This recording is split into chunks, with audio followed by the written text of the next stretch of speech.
What's up everyone, welcome back to day 29 of starting a business from absolutely nothing. For those of y'all just joining in, we're starting a smart vending and micro market business. We still haven't placed our first machine yet, and we've been spending the past couple days following up with apartment complexes to try and make progress on those leads. Today I'm going to try and chase down the most promising lead we have so far. I was chatting with the building manager and they said that they talked with their clients and the clients are super excited about what we have to offer. The one main concern they have is they already signed a contract with another company that provides rentals on more expensive appliances, and we were talking with the building manager previously about placing our machines in the same room as that one. They think that the contract might have exclusive rights to that room for that rental company. I'm here visiting again today and hopefully we can find a good place that would work, just in case we can't put our machines in the same room as the rental machine. It does feel like there's a good amount riding on this. There are a couple other buildings nearby that said that it would be easier to place machines in their buildings if we have machines placed in this one. I'm really hoping that this one comes together and hopefully some dominoes can start falling for other buildings. A few moments later.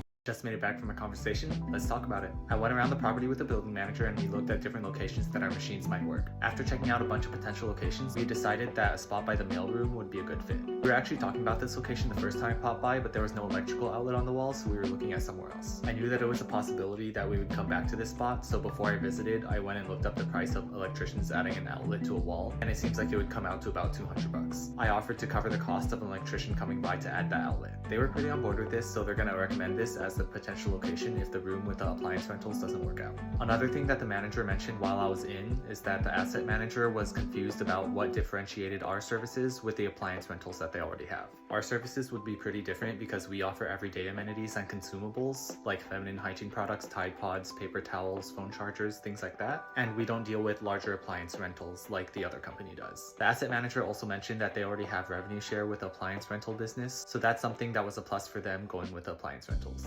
Because the asset manager has that appliance rental company in multiple buildings, I mentioned that we also offer revenue share if we could place in multiple properties. Thinking from the asset manager's point of view, I think that having both of our services would help to round out the experience for tenants so they don't have to leave the property for any kind of needs they might have. Hopefully with this extra information, we're a little bit closer to being able to place a machine on this property.